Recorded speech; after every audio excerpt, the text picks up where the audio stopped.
Scott Squared and Emily the Embellisher bringing you yet another mediocre ski podcast, where we not only welcome you into our ski fam, but we bring the ski fam experience to you. A fun, laid-back, and informational approach to the ski and snowboard community that you're going to love, whether you've skied once, twice, or are the best skier on the mountain. But don't get too excited, we're still better than you. Whether you're on the early morning drive, carving up your favorite trail, or about to send it off a gnarly jump, listen in for some fast facts and a possible laugh. So friends, lower that chairlift bar, keep your tips up, and get ready for some ski speak.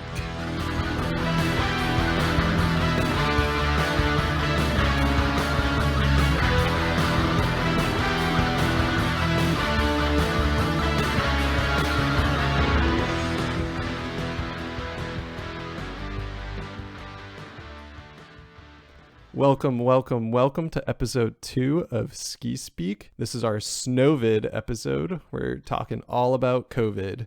Oh yeah. Nailed it! Wait, are we pausing now? That was great. Oh, cool.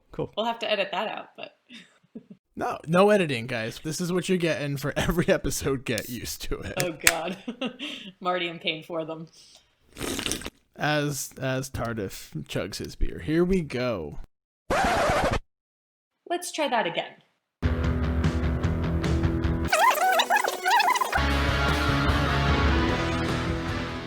For real this time. Welcome to Ski Speak, the best mediocre podcast on the mountain. I am Scott, aka Hot Brown Honey. Emily, Big Air Archer. And this is Tardif, aka Tardigrade. So I guess a quick overview of the episode. We're going to talk about the Southern Hemisphere because they went through it first, kind of. We are then going to switch it over to the US and North America. We're going to kind of refer to some of the season ski passes and how they're handling things. We're going to talk about general operations, what it's all going to look like. And do a little speculating ourselves. Cool. So who wants to start off with why it's relevant? How about we start with Utah?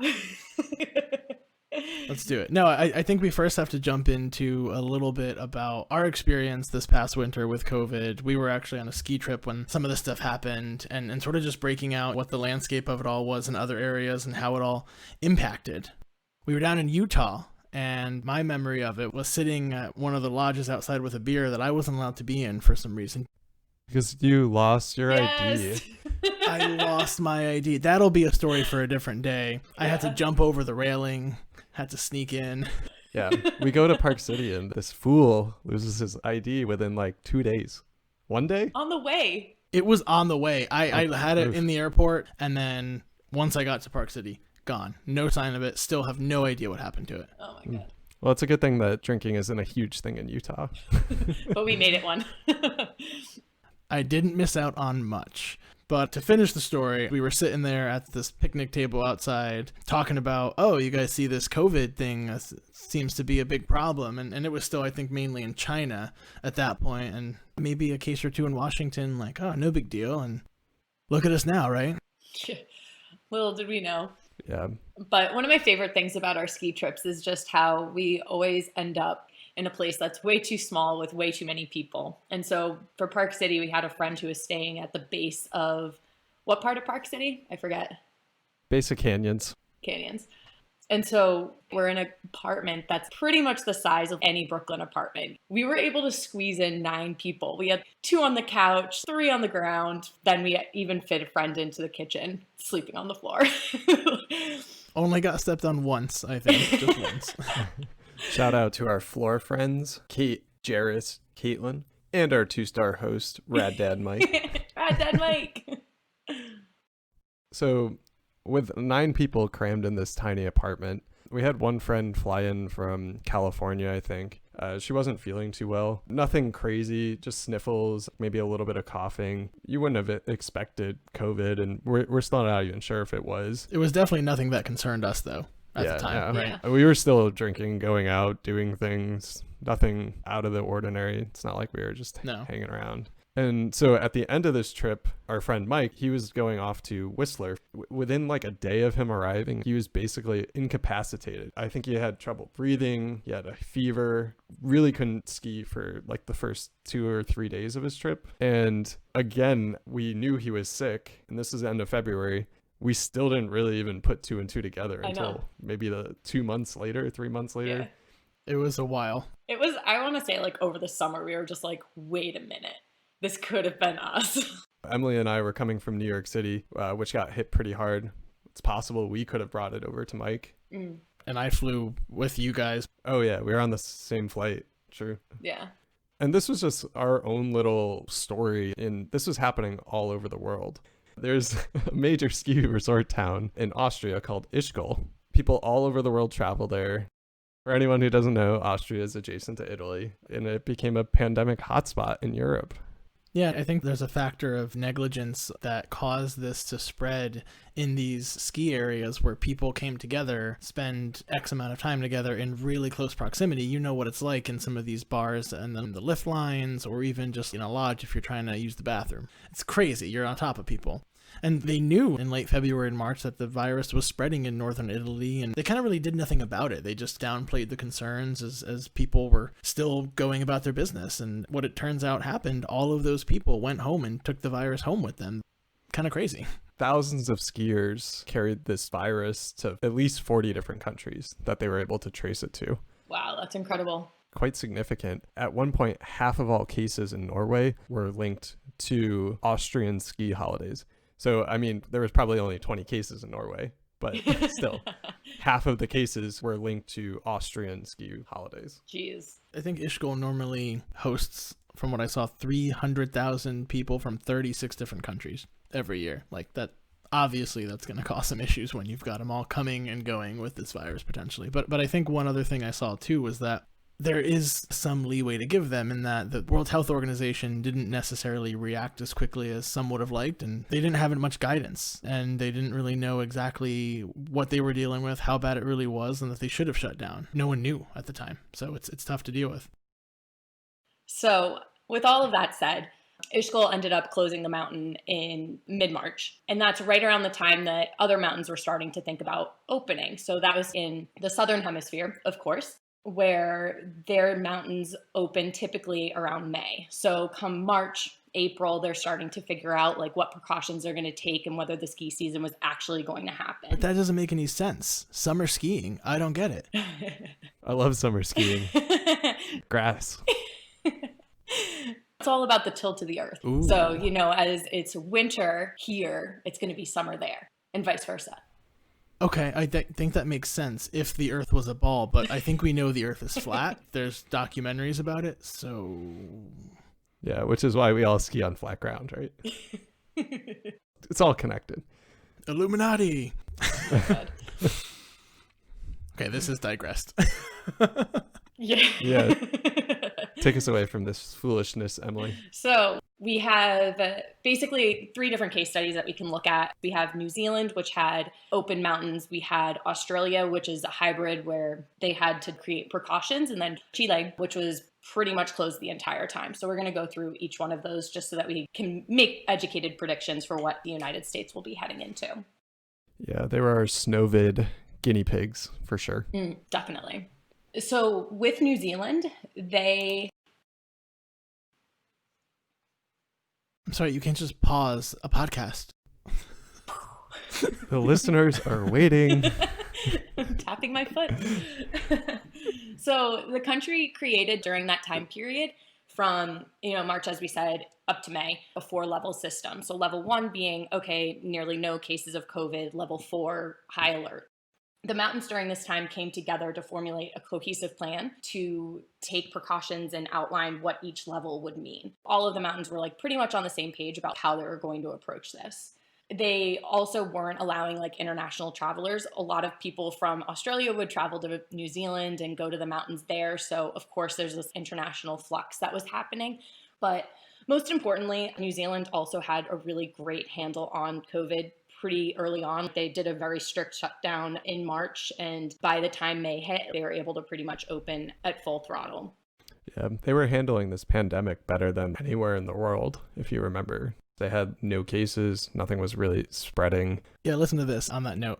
They've never had more than 80 cases in a single day. 80.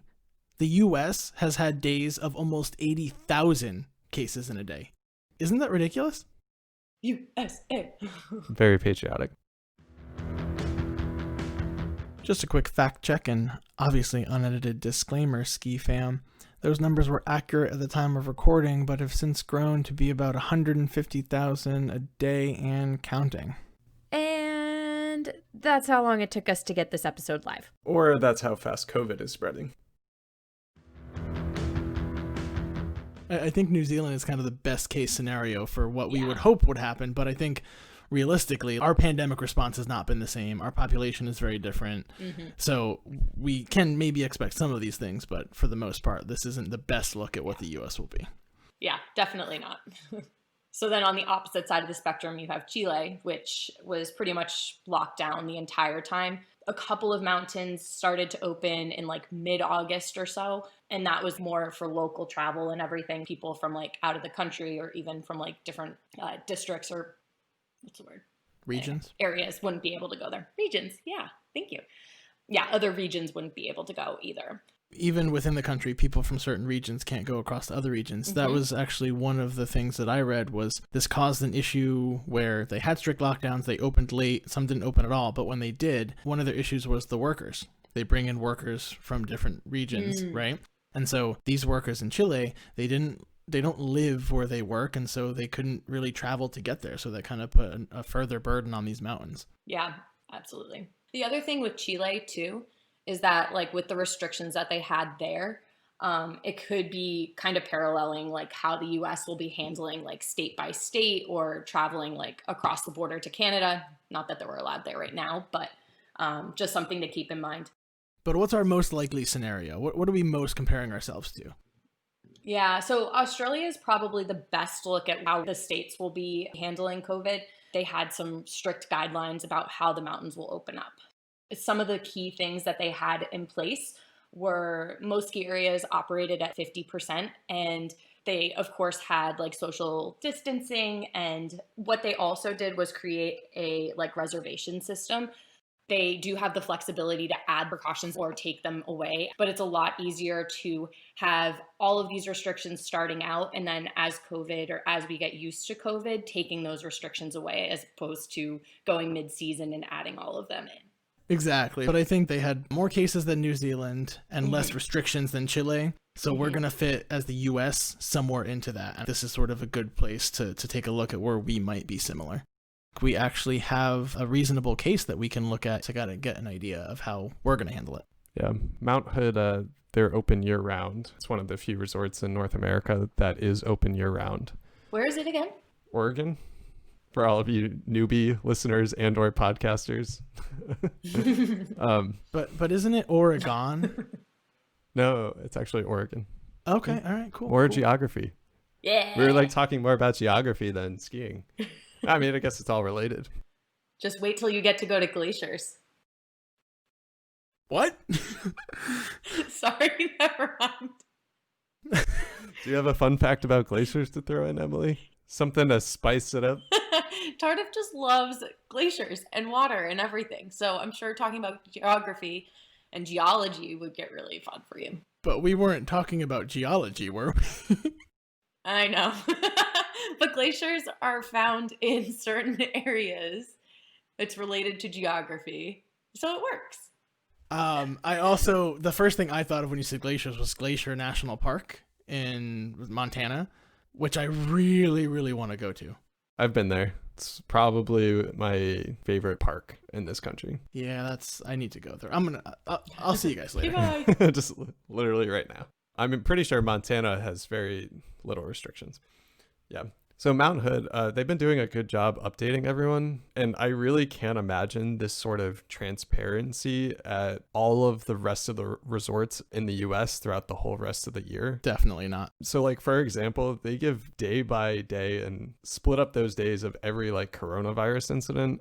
So they were posting Wednesday, Timberline Lodge employee worked a shift with no symptoms. Wednesday evening, employees started experiencing COVID symptoms.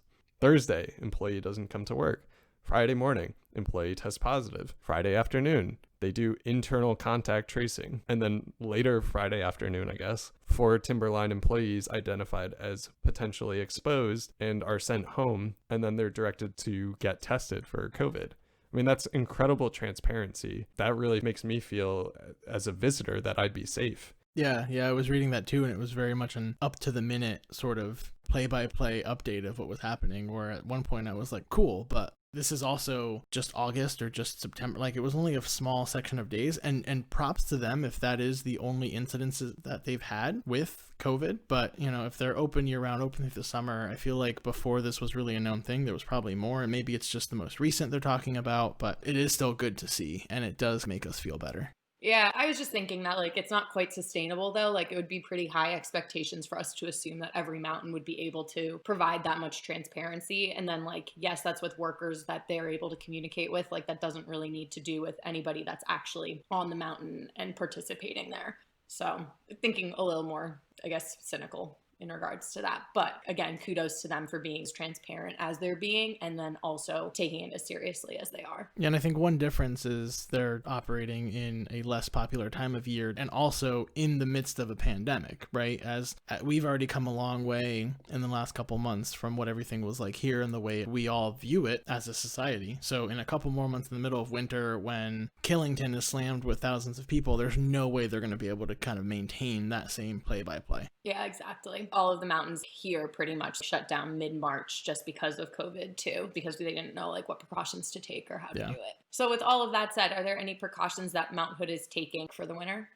Yeah, so they do have a lot of the typical guidelines that you're seeing, you know, only visit with someone from your house. Like, you shouldn't be just coming with a group of random friends. That's something we're probably going to be seeing as the ski season goes on. And I don't know that all of the mountains and all of the restrictions can reasonably say only come with the people in your household, right? Because if we went skiing together, we're not the same household, but we're going to be in the same car for hours. So it might just be like your own party. And I don't know how strict and defined they really keep to that anyway.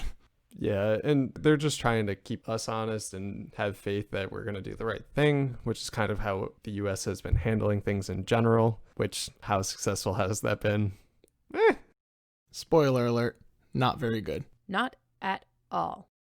But some of the other things that they are doing, you have to complete a COVID questionnaire before you show up, which is similar to what we were just talking about. It's kind of an honor system. But then it's, you know, using hand sanitizer. You have to wear a mask when you're indoors. And whenever you're unable to maintain that 6 feet distance outdoors, you have to wear a mask. So keep your gaiters up.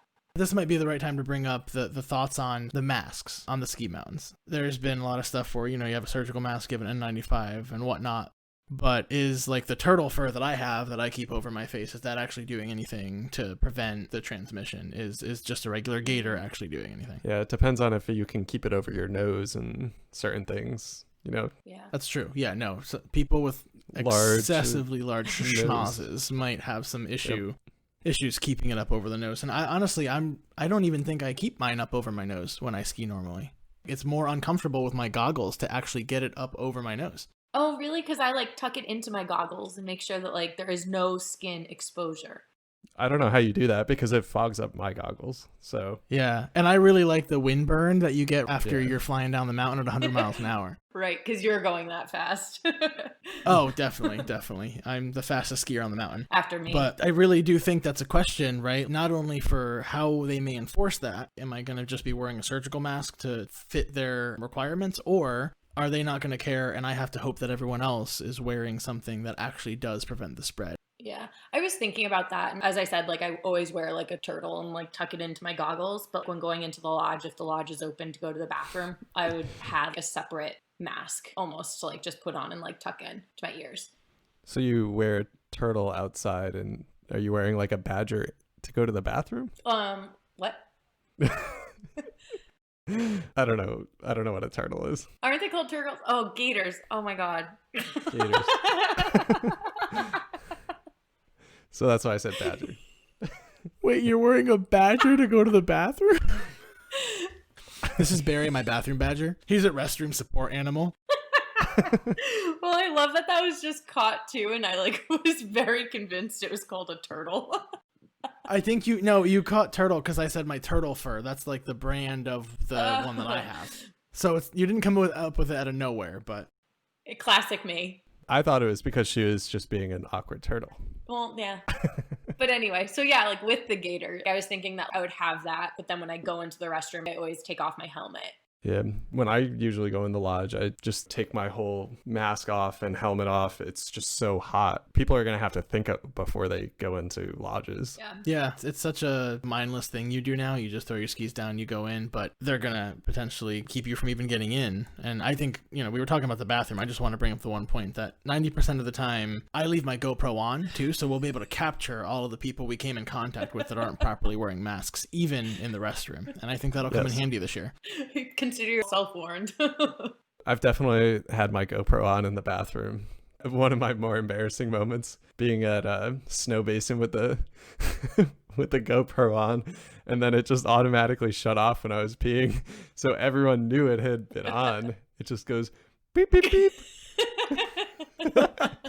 So at least you're in the nice bathrooms from last episode. Oh yeah, Emily. Sorry, the fans may have forgotten about your obsession with these carpeted lodges and with these the fancy marble. bathrooms.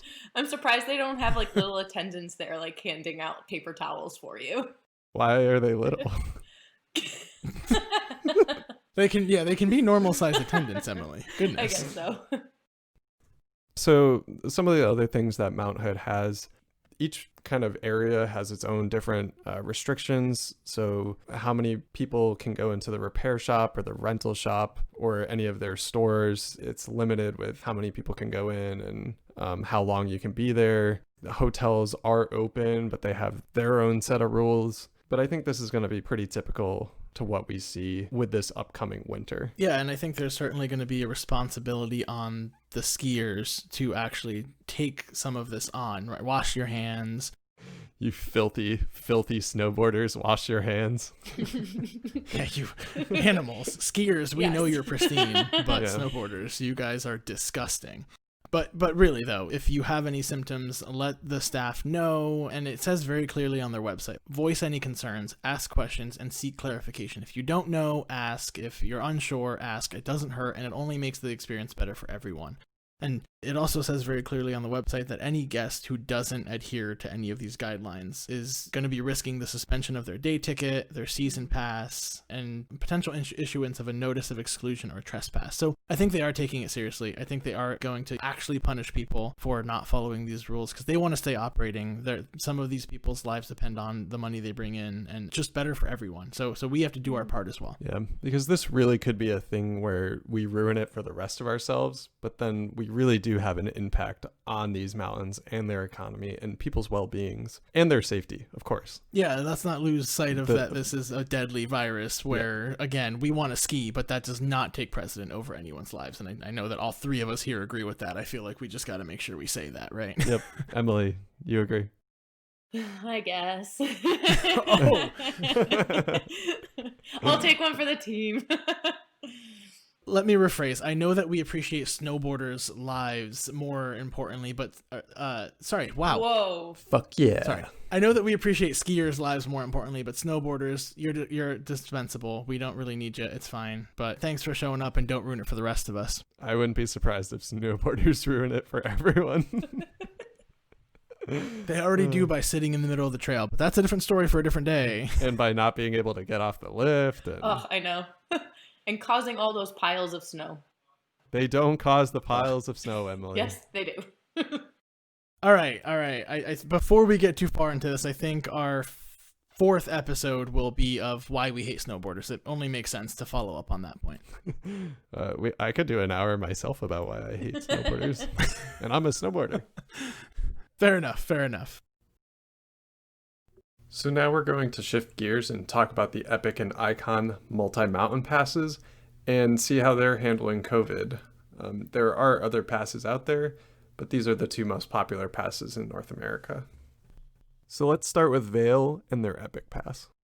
So a good place to start would be looking at Vail. They've been really transparent through all of COVID, especially starting with Australia, kind of setting a precedent of how they were handling everything there, as we talked about before. And that makes sense. Vail is, one of the largest companies. They're going to try to set the standard. Yeah, and to be honest, through all of the research that I've done, I've been really happy with how they've been handling things. They've been putting people's safety before profits and taking COVID seriously. Yeah, and if you think about it, that stems from what they did this last season during the shutdown, right? They gave everyone a credit. Mm-hmm. They took care of us to make sure that even though we won a bunch of times, we all still got some money back to use towards the next season. And part of that is probably so that we come back and become another Epic Pass holder. Mm-hmm. But I think that just kind of shows that they do care about us. They're not just going to try to rip us off, and they're going to be fairly transparent about what they're doing this year as well. Vail has been very transparent through this whole thing. And as we discussed with Australia, creating more restrictions in the beginning to hopefully be able to take them away as we get a handle on how COVID looks throughout the winter.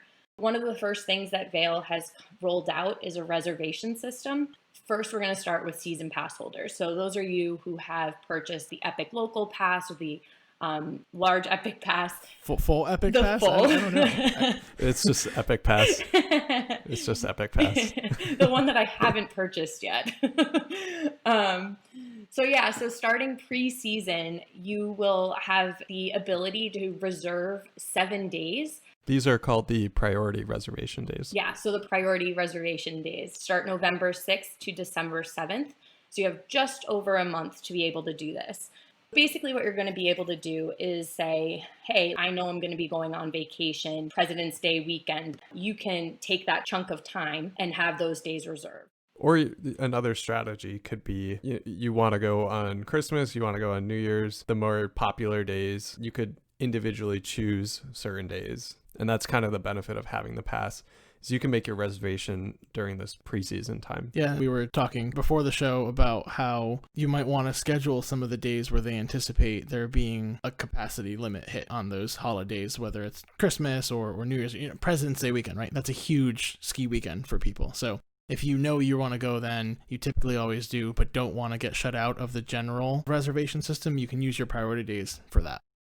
Which is a great point in and of itself. The reservation system is to help control the numbers that are able to access the mountain. Yeah, so Rob Katz, the CEO of Vail, he came out and basically implied there's going to be 2 different caps. There's going to be a cap on pass holders, and then there's going to be a cap on daily lift tickets.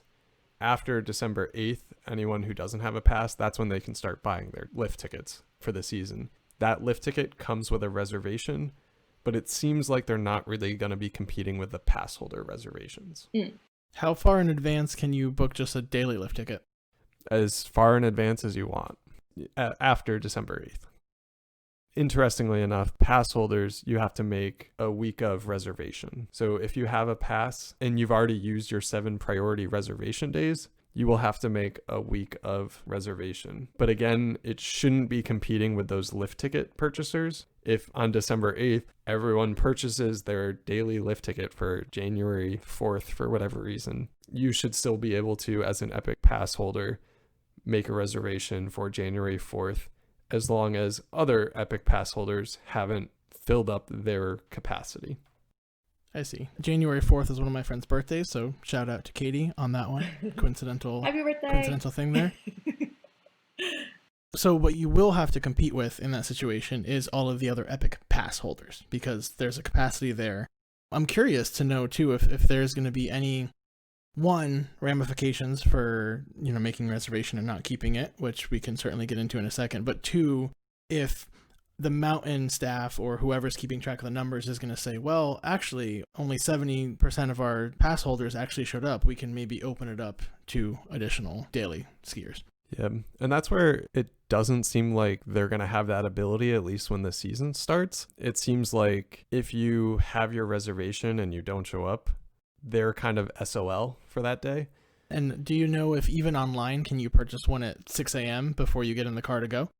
You should be able to purchase a daily lift ticket. Yeah, online though. But you don't want to start heading there before you've purchased it, because there could already reach capacity. Exactly. So warning, don't show up to the mountain without a lift ticket already purchased.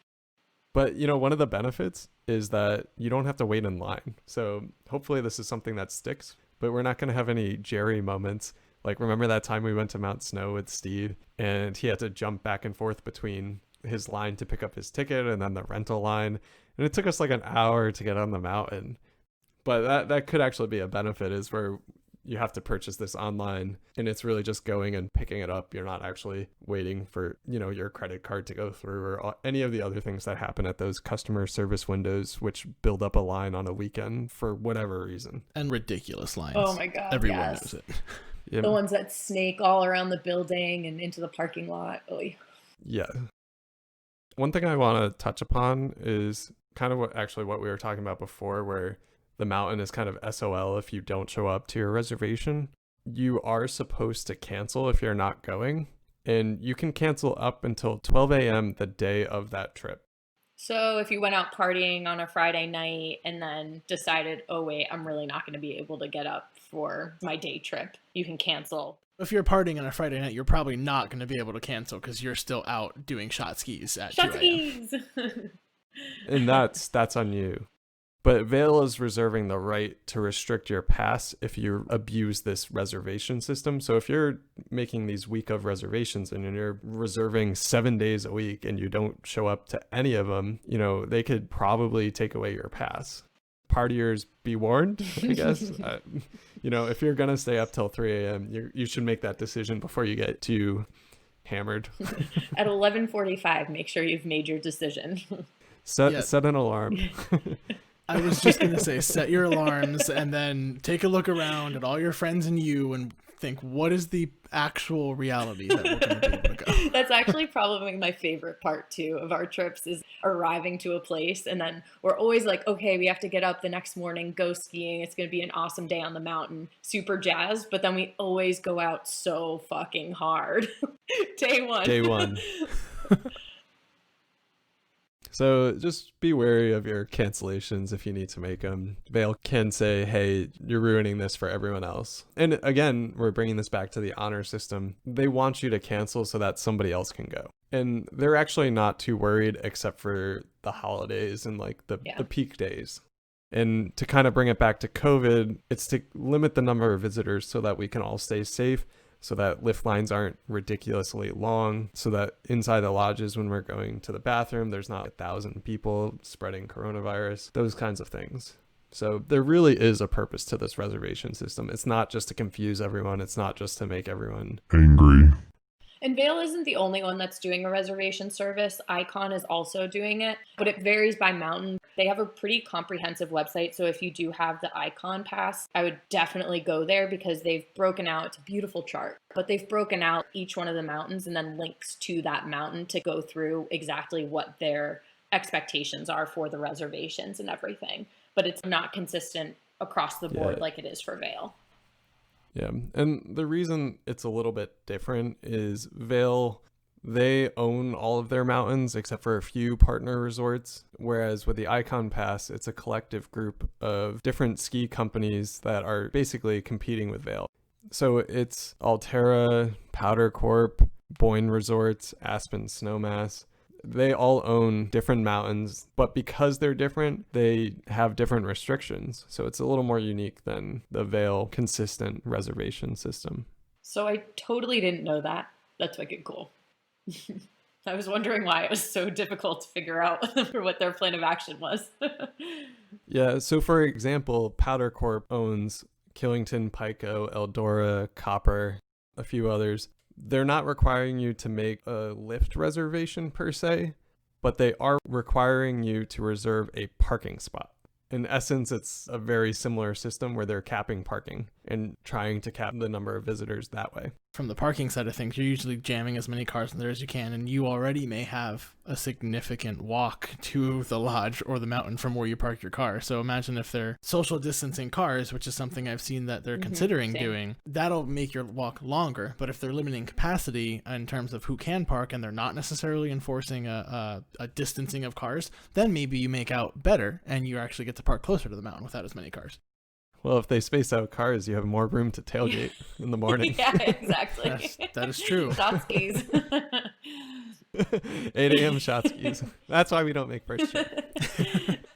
Too busy having fun. But I was also thinking when you were saying that it's by the car reservation, you can then pack as many people that you want into the car. And so I'm just thinking of you with all of your crazy stories being in the back of the truck or the trunk and being smushed in with all of With the gear. Yeah. Drinking a beer. Yep. Classic Tardif.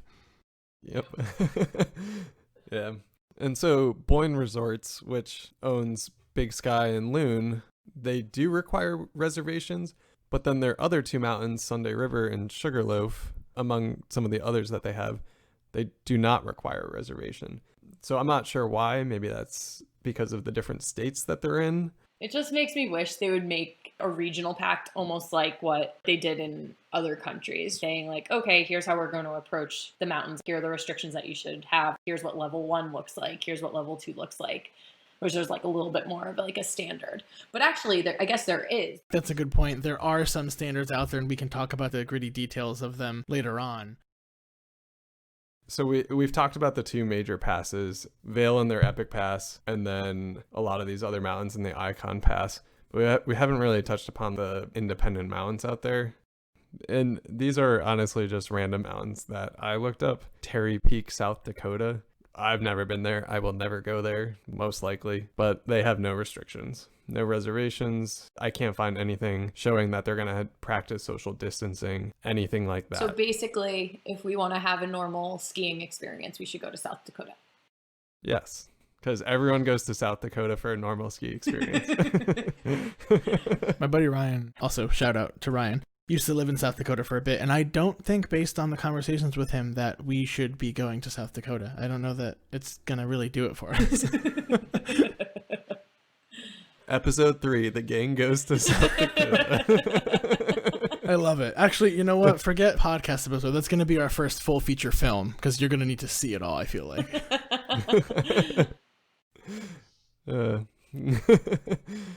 So then there are some other mountains out there. In Vermont and Massachusetts, they don't have the reservation systems, and it could be because they don't have as many people going, but they are still showing that they're going to be practicing social distancing, wearing masks, those kinds of things. But that might be a benefit to these mountains, economically speaking. People might not buy their Epic Pass this year because they get overwhelmed by how the system works. I mean, we get confused all the time, and we've looked this up. As you've probably seen on the show, that we get confused every now and then as well. And we've tried to research this. So if you're just like the average person who gets a pass, goes 7 to 10 times a year, you might say, screw this. I'm just going to go to a Magic Mountain, a Mad River Glen, unless you're a snowboarder, or Terry Peak, South Dakota. If it drives people away from the Epic and Icon Pass mountains into these smaller mountains, maybe they find a gem of a mountain that they want to go to more often, and then starts to increase the crowding there. I don't think we can really know exactly how it'll trickle down to all the other independent mountains yet. Yeah, with New Zealand, they reported back a lot too, was how much the locals really did help their economy. And hopefully that is a trend we see here. I hope so. And I think one last point I want to bring up on this is that there is also the other side of things where there are just mountains that can't open. Yeah. One of the random ones that I looked up, Badger Ski Area Barry? in California. It's apparently the oldest ski area, and it's located within Yosemite National Park. They won't be opening for the season. You hate to see stuff like that because that does impact people's jobs. That does impact a lot of people who just really enjoyed going to that mountain. And the more we see of that, the worse off we all are as a ski fam. Each state is going to be handling it differently. Vermont and Colorado might have more to worry about than South Dakota. And those state restrictions are going to force the mountains to really fall into line with what each state is doing. Yeah, and I'm really curious on some of that, right? Like, I spent a lot of years in Vermont and New Hampshire, and there's obviously no issues going between those in normal times, and there might not even really be now, but some of the ways that those two states specifically are looking at travel restrictions are very different, right? In New Hampshire, I'm pretty sure there's a certain number of states that you can come in from. I think it's Maine, Vermont, Massachusetts, Connecticut, and Rhode Island. All of those, if you go into New Hampshire, you don't have to quarantine. Every other state, you have to quarantine. So if we wanted to go and ski up there, we would have to quarantine, so to speak, right? Actually, Emily and I would be okay. You being in New Jersey would have to quarantine. Yeah. You guys are in Connecticut now. I totally forgot about that. We're not in New York anymore. Yeah, and the way that Vermont, for example, is handling it is active cases per million that they're doing in any county in the surrounding states. So That is, specific. it's really crazy. It's really wild. Any county that is above 400 active cases per million is restricted from going into Vermont, or if they do, they have to quarantine for 14 days. It's actually really crazy. So there's just two big differences there, right? Where there's a county, Franklin, Virginia, can travel to Vermont and go ski. Wouldn't be able to go to New Hampshire, but me in New Jersey can't go to either, right? It's very different. And there are a lot of states out there out west that have looser restrictions. We don't really know what's going to happen with those states or really any states, but there will be such a difference in the response that it certainly will be something to keep track of and pay attention to throughout this season. Since recording this episode, Vermont has removed the county-by-county restrictions, and now anyone traveling there has to follow the quarantine guidelines. So now that we've discussed reservations and how to get to the mountain, we're going to go over the operations and what the experience will be like once you're on the mountain.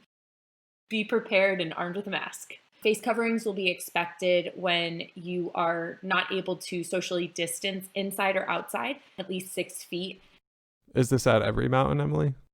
This is the NSAA, which is the National Ski Areas Association, giving out best practices for the mountains. It's like the World Health Organization of skiing. Yeah, exactly. And their slogan is ski well, be well. Incredible. It's adorable. Yeah, it's cute.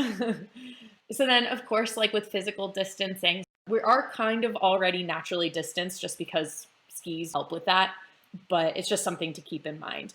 They also outline the different lift configurations that you can have. So, for example, on a double, it's only one person, let's say, unless you're traveling with those people. But I'm curious how they're going to organize the singles line. I have no idea exactly what they're going to do, but I know that Emily and I met in the singles line, and that would not have happened during this year. So think of how many couples aren't going to fall in love now because of COVID. yeah, like at least 2. I was going to say 3, but I like your estimation. Yeah. This is a very in-depth analysis here at Ski Speak. We are diving into the deep topics. And we definitely ran computer algorithms too to figure that out, obviously. Yeah. On the topic of distancing, we talked about this earlier too, but potentially distancing some of the cars, and they're obviously going to have the distancing in the lodges, especially the ones with carpet. Is it going to be a thing where you need to stop at the top of the mountain, go to the bathroom, but the lodge is at capacity and you can't get in, you have to wait for someone to come out? Yeah, this is a benefit of being a guy is you can just pee in the woods. Or off of your chairlift. Or off of your chairlift. Not recommended. Emily, I apologize in advance. Oh, God. Thank you for the warning. Anyway, enough about our urination habits. Yeah. What are they going to do with the restaurants? How's that going to work? Lunches at a lot of places, at least at a lot of the Vail Mountains, they're not going to look the same. The buffet style places, they're going to convert to grab and go. A lot of them, you're not really going to be able to sit down for lunch. You might have to eat on a chairlift. Who knows? It's actually really interesting that you phrased it that way, because there are some places, I think Telluride is looking at expanding their outside dining capability, and they're looking at using gondola cabins to put people in so that they can eat. So you would literally be eating in your gondola cabin. That's amazing. Yeah, that's really cool. I think it's going to push a lot of these mountains to think about these solutions in innovative ways. It's going to be really cool to see. And hopefully the cool, innovative ways stick. Hopefully. They'll also be like checking and doing health checks of their employees. Again, like Mount Hood being really transparent about that. Kudos to them. Hope to see that with all of the other mountains as well. To jump off that, not even just employees, I actually saw another, I guess, kind of fun fact. In Sardinia in Italy, they are actually playing around with temperature scanners on the lifts to scan the skiers, which I think is really interesting because it seems like one of the more difficult solutions to get going, but it could also be you do have to pass a temperature check, maybe when you first get to the mountain or something like that. Yeah, and that seems like a pretty tough one to implement anyways, financially speaking. Like that just seems expensive and it doesn't seem like it'll be practical for more than a couple of years. So another best practice that they have is that the staff will also be disinfecting high touch areas. So exactly what that means, I'm not sure. I would anticipate bathrooms and then like outdoor dining or tables and stuff, doors to the lodge, baby and hopefully chairlifts, although we will have mittens on. But I thought you were just going to say babies because they're high-touch areas. Everyone wants to touch the babies at the mountain. So aside from babies, I think one of the highest touch areas is going to be the chairlifts. And I actually found this really interesting tidbit about how they're trying to disinfect the chairlifts. And this happened in Snowvid Glacier, the largest ski resort in Austria. And they've converted a snow gun from blasting snow, and it's now blasting disinfectant. And they lined it up where it's in the path of the gondolas after people get out, and then it actually blasts disinfectant into the gondola cabin, and then it's all clean at that point. That's amazing. You don't have to waste the time to have someone go in there and spray and wipe and spray and wipe. So it's really interesting. It's another innovative way that they're handling this. Do you know if this is like an aerosol or is this like UV light? No, it's disinfection kind of thing? aerosolized, like a mist or something. It's Okay, like spraying hand sanitizer into it. Yeah. I don't want to get into a gondola that's just covered in like liquid goo hand sanitizer. I don't think so. it's liquid goo. I think it'll be more like a fine mist. They said something about putting stainless steel nozzle heads on the snow blaster. Because could you imagine the force of a snow blaster shooting out sanitizer if you're just trying to get sanitized and clean? That would be excessive. But I want to take 1 minute because this gondola is really cool when I read more about it. It's a tri-cable lift, which who really cares? But that is apparently the Ferrari of the gondola world. And it reminded me a lot of the gondola in Whistler, Peak to Peak or whatever it was. Yeah, the longest lift, I believe, in North America. That goes from peak to peak. Yeah, so this other gondola at Snowvid Glacier, there's a bunch of media and stuff about how nice and state-of-the-art it is, and maybe in a different episode we can talk about gondolas and this sort of thing. But this one, it can fit like 38 people per car. You bring your skis in, kind of like you do at Whistler. And here's the best part. It has free Wi-Fi.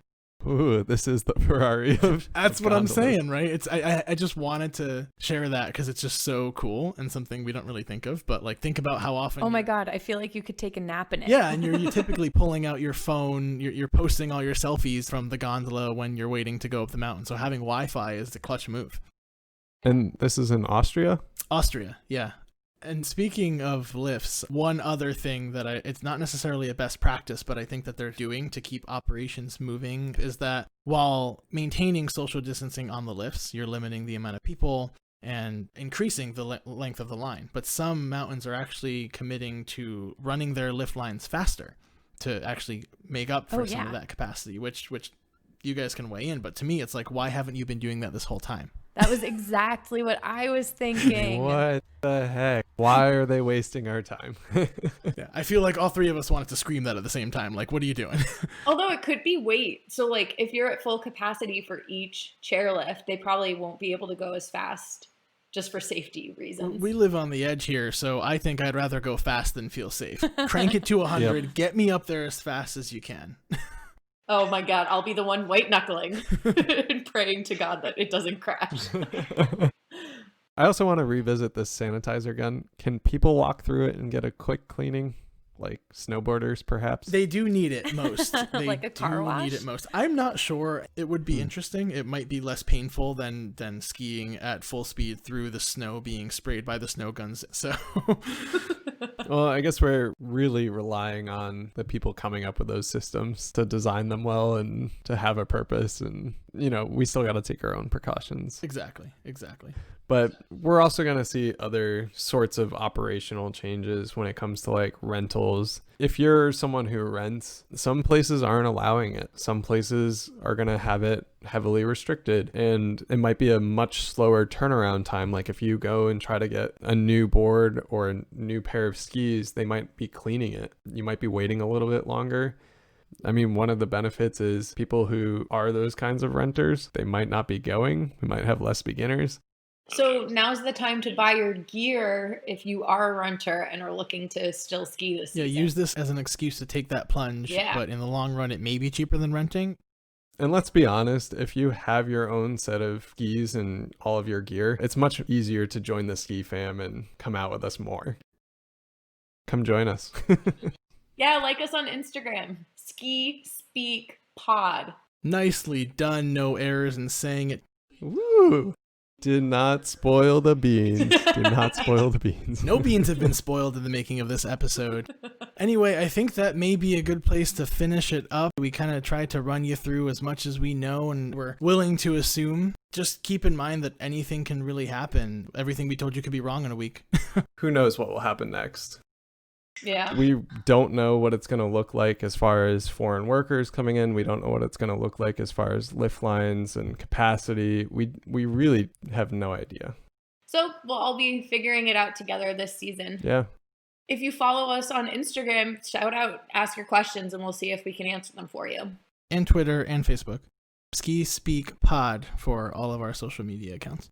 So see you soon on our COVID economy episode. All right, till next time, Ski Fam. Till next time.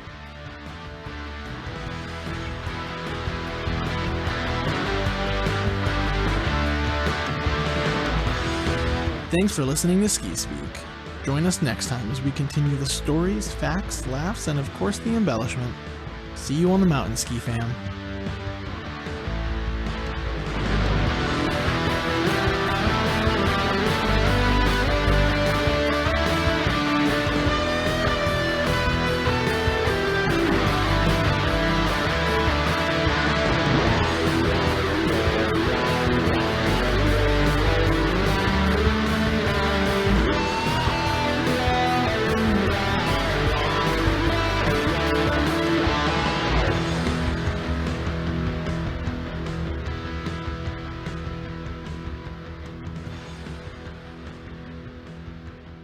Starting now. Starting now. We're A lot of this. sorry. What was that? It's a podcast. We're alive. The zombie podcast? Yeah, we're alive. Okay, well, it's a good thing this isn't a zombie outbreak. The zombie skiers. That would be fucking terrifying. Oh, yeah. Just imagine a zombie coming down the mountain. It's not even on skis. It's on two other zombies. And using two zombies as poles. Oh my god, they would eat all the Jerry's. Oh no, not Steve. Survival of the fittest. Better thought. Instead of 4 other zombies being used as ski equipment, it's using one as a snowboard. Because then it doesn't need poles, and it makes more sense because a snowboard is bigger, like a person. I guess it's more efficient. Yeah. Because zombies are cool, just like snowboarders. Yeah. Thanks for listening.